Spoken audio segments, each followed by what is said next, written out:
From Keene in the Shire, the Liberty Media capital of the world, this is Daryl W. Perry, host of FPP Radio News for Wednesday, December 7th, 2016. Silver is trading at $16.80 per ounce. Gold is valued at $1,172 per ounce. Bitcoin is trading at 1.1 cents, and the average price of Bitcoin is $771. Antiwar.com reports the 2015 UN General Assembly agreed that Saudi Arabia should just investigate itself over the many war crimes that they had committed in their war against Yemen. This led the Saudi coalition to create the Joint Group to Assess Incidents, which is offering a series of reports on a handful of the incidents. And while the Saudi coalition investigation of Saudi coalition crimes predictably determined that most of the crimes were legitimate attacks, they did manage to find some fault with a single incident, the August Saudi bombing of a Doctors Without Borders hospital. MSF. While human rights groups have reported hundreds of incidents of Saudi warplanes killing civilians, a total of 15 have now been investigated. The investigators say that the bombing of the hospital was an unintended mistake and that the Saudi coalition should extend an apology for it. MSF was harshly critical of the attack back in August, noting that they'd given the Saudis the exact location of the hospital specifically to avoid getting it blown up. They have not responded to the recommendation that they be given an apology.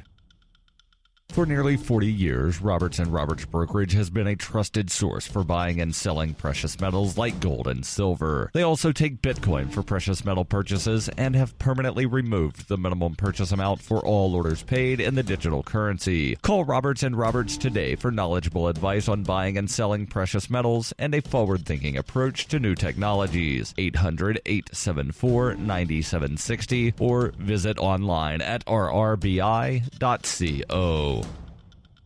UPI reports the U.S. Supreme Court ruled on Tuesday that Samsung's violation of Apple's smartphone patent covers only a component instead of the entire product, a victory for Samsung. The unanimous decision, delivered by Justice Sonia Sotomayor in an 11-page opinion, said patent infringement could affect only a portion of the final product instead of the product's overall look or features. Chief Justice John Roberts, during oral arguments in October, said Samsung did not infringe on all the chips and wires within the product. A jury in 2012 ruled that because Samsung infringed on 3 patents held by Apple in the design of its iPhone, Samsung must compensate Apple with all the profits from the Samsung manufactured phone. The jury cited an 1887 law requiring infringers of a patent to pay total profit. While the Supreme Court overruled that decision, Sotomayor's opinion stated, "We declined to lay out a test for the first step of the damages inquiry in the absence of adequate briefing by the parties. The case must now return to the U.S. Court of Appeals to determine the portion of profit Samsung must pay Apple." The case, the first product design case to reach the U.S. Supreme Court in over a century, has been closely watched by tech manufacturers.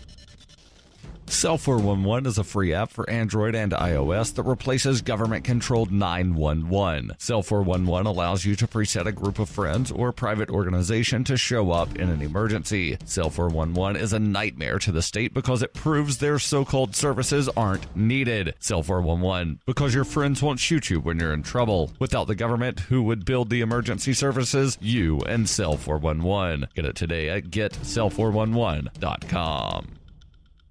Reuters reports a military doctor treating former U.S. intelligence analyst Chelsea Manning while she serves a prison sentence for espionage denied her request to have her female gender reflected in her military records, according to a court filing. The decision further stymies Manning's attempts to be treated as a woman while imprisoned at the Fort Leavenworth Military Prison in Kansas, according to documents filed on Monday in federal court in Washington in relation to an ongoing lawsuit. The filing said Manning asked her military provider, Dr. Ellen Galloway, to recommend the change in military records since she achieved stability in her female gender. Her attorney said Galloway denied the request, effectively precluding her from having her female gender noted in her medical records. Manning, who petitioned President Barack Obama last month to commute her 35-year sentence to time served, filed the lawsuit seeking better medical care for her gender dysphoria, including the ability to follow female grooming standards. Manning said she was confronting gender dysphoria at the time of the leaks while deployed in Iraq. She said she released the files in interest of transparency and accountability. Manning attempted suicide on October 4th at the start of her stay in solitary confinement, under which she was placed after an earlier suicide attempt in July. Her defense team said her attempts were prompted by her receiving inadequate treatment for gender dysphoria.